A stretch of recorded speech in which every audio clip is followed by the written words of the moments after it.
Shoutout po sa iyo, Ma'am Telma Aguilar. Ma'am Telma, ito po yung sewing machine natin, ma'am. Ito po yung mga pa-freebies natin.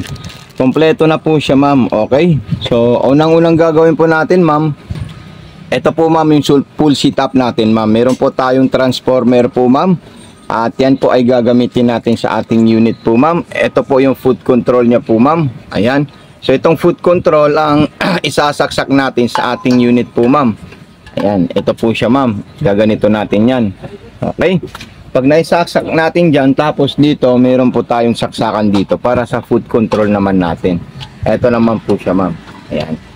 So, makikita nyo, magkakaroon po siya ng power. Ayan. Okay, so ganyan lang po siya, ma'am. On and off ng ating power sa ating unit.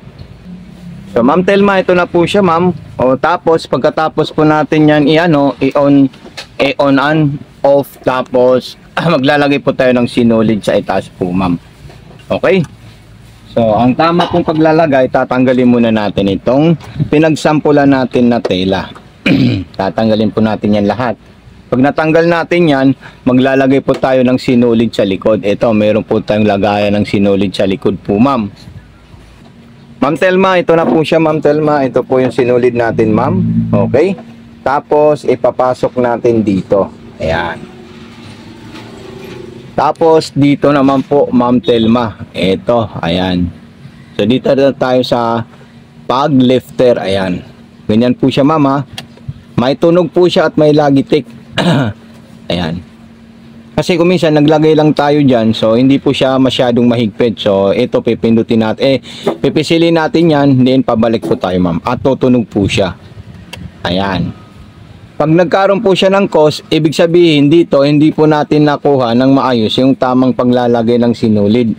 Kasi dyan talaga po, kadalasan, nagkukos ng buhol-buhol or hindi maganda yung tayo sa ilalim. Pag hindi natin na perfect or na accurate, ilagay yung sinulid sa isang unit.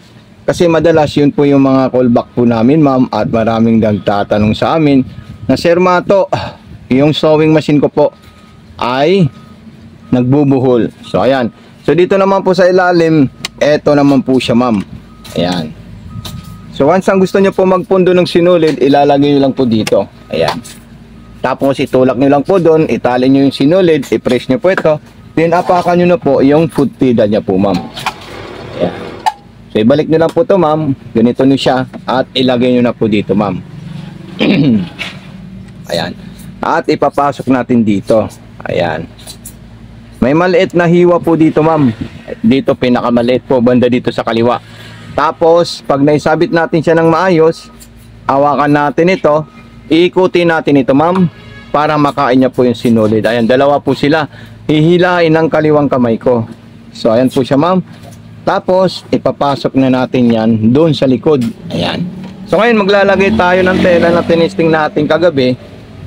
Okay, sa nilive natin. So, straight line 0, ayan po siya, ma'am. Tapos, kung gusto nyo pong masinsin, so dito lang po tayo kukuha.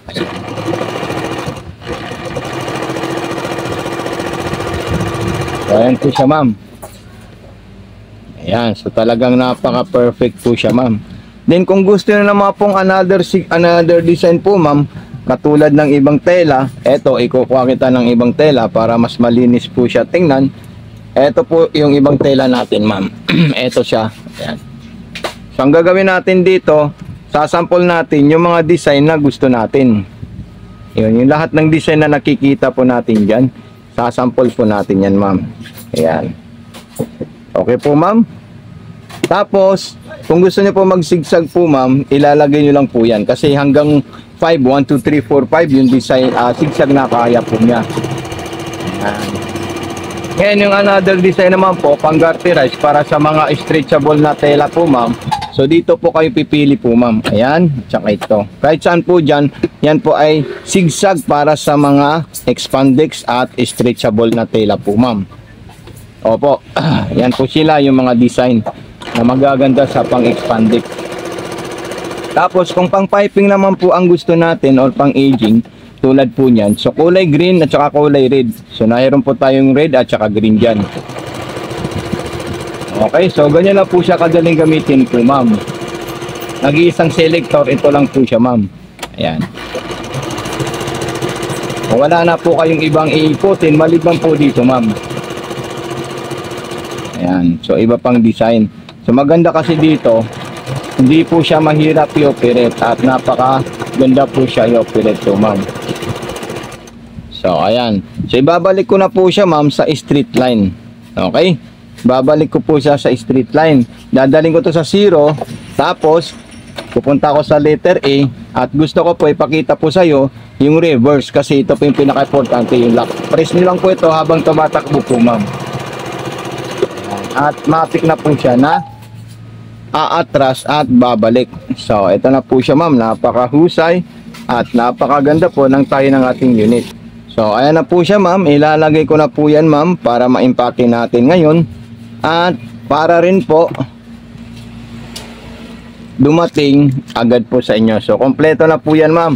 Okay, so ito po yung foot control natin, ma'am. Ayan. Silalagay natin dyan.